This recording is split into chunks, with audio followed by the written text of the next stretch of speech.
Dear student, अब हम discuss करेंगे the relationship between zeros and coefficient of the quadratic polynomial. अब general form में जब मेरे पास कोई भी क्वाड्रेटिक पॉलिनॉमियल होता है, A X square plus B X plus C. अब ऐसे क्वाड्रेटिक पॉलिनॉमियल को मैं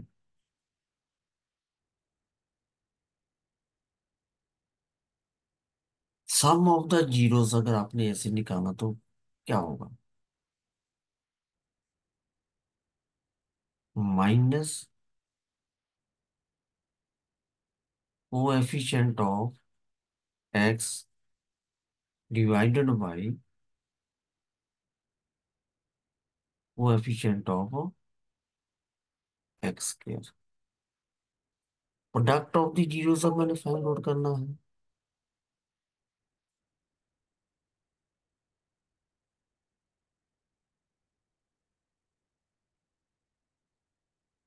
constant term divided by coefficient of X square means C over A. First में आएगा माइनस बी ओवर ए। मान लीजिए हमने कोई क्वाड्रेटिक पॉलिनॉमियल लिया, x square minus 7x plus 12। By splitting middle term जब मैं इसको सॉल्व करूं तो x square -4x -3x plus 12, x -4 -3 x -4। ये होगा मेरे पास x -4 एंड x-3। तो पहला जो मेरे पास जीरो आएगा x = 4 आएगा, दूसरा क्या आएगा 3। अब मैंने इसको कोफिशिएंट के अकॉर्डिंग और जीरोस के अकॉर्डिंग वेरीफाई करना है, ये करना है। अब मेरे पास जीरो आए इसके 4 एंड 3, तो सम मेरे पास आएगा 4 + 3 विच इज इक्वल टू 7। अब जब अकॉर्डिंग टू मैं कोफिशिएंट करूंगा वो होना चाहिए -b/a। तो मेरे पास जो क्वाड्रेटिक पोलिनोमियल था वो था x² -7x प्लस 12। अब मैं जनरल फॉर्म के साथ इसको जो कंपेयर करूंगा, a x² plus bx plus c, a = 1 आएगा, v = -7, c = 12। तो जब यहाँ कंपेयर करूंगा -7/1 विच इज b की वैल्यू मेरे पास है -7, और b के आगे ऑलरेडी क्या माइनस माइनस इंटू माइनस क्या हो गया plus, which is equal to 7। अगर मैं जीरो से सम निकाला, जीरो थे मेरे 4 और 3 आए सॉल्व करके, तो भी सम 7 आया। कोएफिशिएंट को कंपेयर करके निकाला तो भी क्या आया 7। अब ऐसे ही मैं इसका प्रोडक्ट फाइंड आउट करूंगा। प्रोडक्ट मेरे पास 0 4 × 3 विच इज इक्वल टू 12। अब अगर मैं कोएफिशिएंट के अकॉर्डिंग देखूंगा तो वो मेरे पास आना चाहिए c/a which is equal to, c मेरे पास 12 है, a कितना 1, विच इज इक्वल टू 12। अब ये दोनों वेरीफाई हो गया। इसका मतलब है अगर आप जीरोस को फाइंड आउट करते हैं उनका सम और प्रोडक्ट, और कोएफिशिएंट को कंपेयर करके सम और प्रोडक्ट निकालते हैं, दोनों इक्वल होने चाहिए। इस कंसेप्ट को कहते हैं relationship between zeros and coefficient of the polynomials. इस कंसेप्ट को यूज करके इसकी एप्लीकेशन पार्ट आता है, वो हम नेक्स्ट वीडियो में डिस्कस करेंगे। अब इसी का एक फर्दर क्वेश्चन हम डिस्कस कर लेते हैं, जो 2019 में आया हुआ था। मेरे पास क्वाड्रेटिक पोलिनोमियल है 7 y स्क्वायर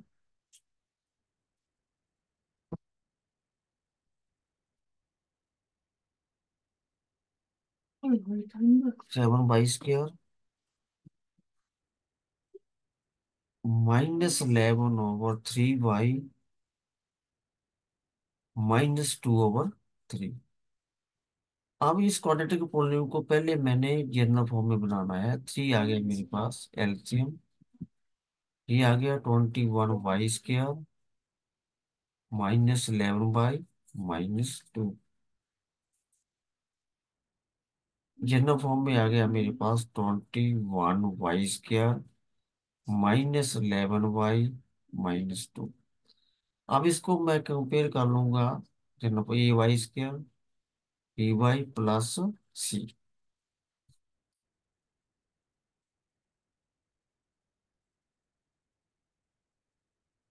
तो वो आपके पास आएगा a = 21, b = -11, c = -2। अब मैंने इसके जीरोस निकालने हैं, तो सम मेरे पास आना चाहिए -11। प्रोडक्ट मेरे पास आना चाहिए 21 × -2 -42। अब मेरे पास सम भी माइनस का है, प्रोडक्ट भी माइनस का है। इट मीन्स एक नंबर माइनस का है, एक नंबर किसका है, प्लस का। अब 42 के मैं जब फैक्टर बना लूँ,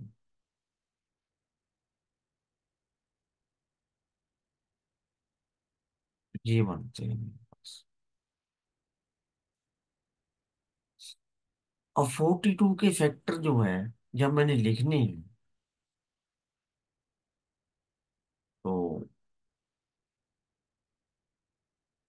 एक तो 1 × 42,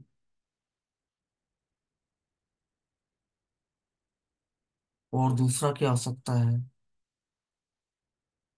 3 × 14, 6 × 7। अब जब सम माइनस का है तो बड़ा नंबर मेरे पास माइनस का होगा।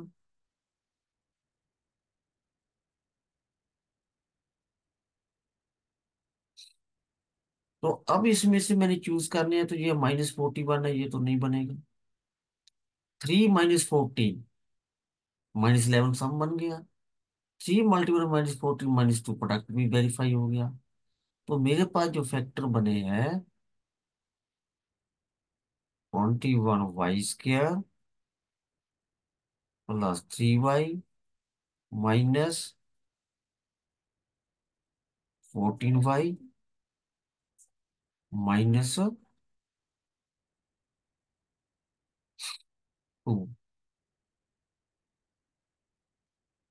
अब फर्स्ट पेयर में से मेरे पास 3 y कॉमन आ रहा है, तो ये हो गया 7 y+1। इसमें से मेरे पास -2 कॉमन आ रहा है, 7 y+1। ये बन गए फैक्टर में 7 y+1, 3 y-2। अब फर्स्ट वाले से y की वैल्यू -1/7, दूसरे वाले से y की वैल्यू 2/3। ये मेरे इसके जीरोस आए -1/7 एंड 2/3। अब मैंने इसको कोएफिशिएंट के साथ कंपेयर करना है। पहले डायरेक्टली अगर मैं सम निकालूंगा, -1/7 +2/3। अब इसको सॉल्व करूंगा, 21 LCM -3 +14 which is equal to 11/21। अगर मैं कोफिशिएंट के हिसाब से करूंगा, -b/a। तो b कितना मेरे पास, -11 है। Divided by 21 which is also equal to 11/21, दोनों वेरीफाई हो गया। अब प्रोडक्ट में देखूंगा, प्रोडक्ट में -1/7 multiply by 2/3 which is equal to -2/21। अब कोफिशिएंट के हिसाब से होना चाहिए C/A। तो C कितना मेरे पास -2 है, A कितना 21, दोनों वेरीफाई हो गए। इसको कहते हैं relationship between zeros and the coefficients. ये क्वेश्चन अभी 2019 में आया हुआ था। तो उम्मीद है कि बेटा आपको ये अच्छी तरह से समझाया